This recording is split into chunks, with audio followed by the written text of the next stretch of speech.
जोबोद गोजोननाय मोनदों आरो नोंथांमोननि गेजेरजों आङो मुलुगनि सुबुं माहारिनो गोसो गोरबोजों आङो खुलुमनायखौ जासिदों।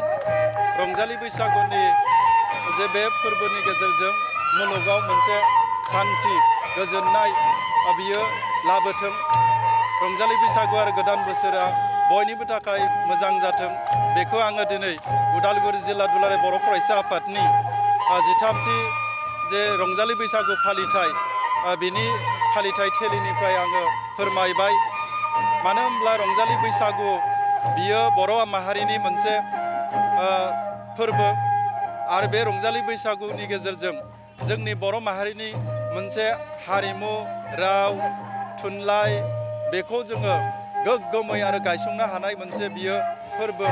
बेनि गेजेरजों जोंनि मोसानाय, गाननाय जोमनाय, मेथाइ खननाय आरो राव थुनलाइ फेहेरनायनि मोनसे बियो गोग्गोम मोनसे जोंनि थाखाय फालिथाय।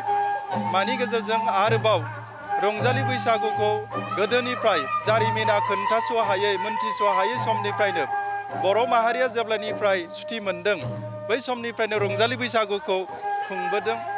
नाथाय समनि फाखनाव जोंनि बर' हारिनि गेजेराव बै समाव माब्ला खुंखो, माब्ला खालामजेनखो, माला फालिबोनाय बिनि रोखायै मोनसे लिरनाय जोंहा जोंनि गेजेराव पान्डुलिपि गैयैखाय जोङो बिनि जेखिनि नाम्बार्स बेखौ जोङो दिनै खम बायदि नुयो।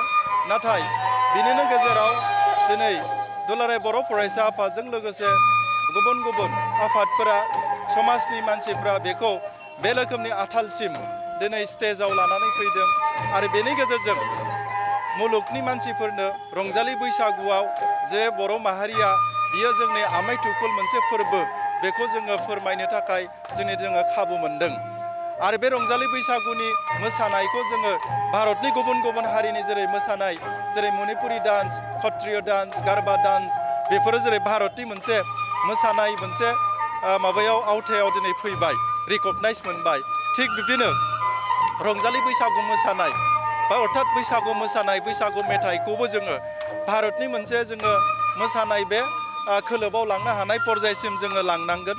अब्ला बेखौ लांनांगौब्ला जोंनि बर' माहारिनि गासैबो धोरोमारि सिबिग्रा बर'नि हारिनि सुबुंफोरा बे रंजालि बैसागुखौ फालिनायनि गेजेरजों मुलुगनि मानसिफोरनो गाजा गोमजायै दिन्थिनाय, बेनि गेजेरजों खौसेथि, बेनि गेजेरजों गोजोन, बेनि गेजेरजों जों मिथिंगायारि जि जोङो मिथिंगाखौ सिबिनाय, मिथिंगाखौ अननाय बे हाबाफारिखौ जों मुलुगनि मानसिफोरनो दिन्थिनो हानाय बे फोरबोखौ लाबोनांगोन।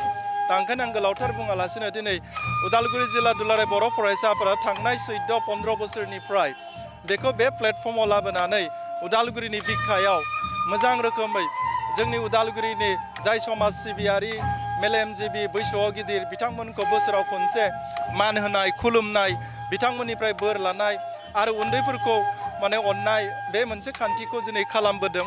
बिनि गेजेरजों जोंनि गेजेराव अनलायनाय, बिनि गेजेराव जोंनि जौगानायनि जोंनि मेसेजफोरखौ जोङो बेनि गेजेरजों होनो हायो। दा बेखाय आङो जोबोद साबायखर बावदों जे उदालगुरि जिल्ला दुलाराय बर' फरायसा आफादखौ।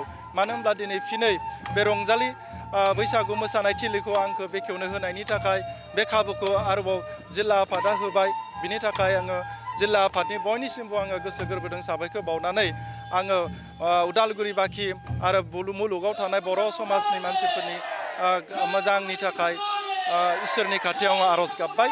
आं बेखिनिखौ फोरमायबाय। गोजोन्थों।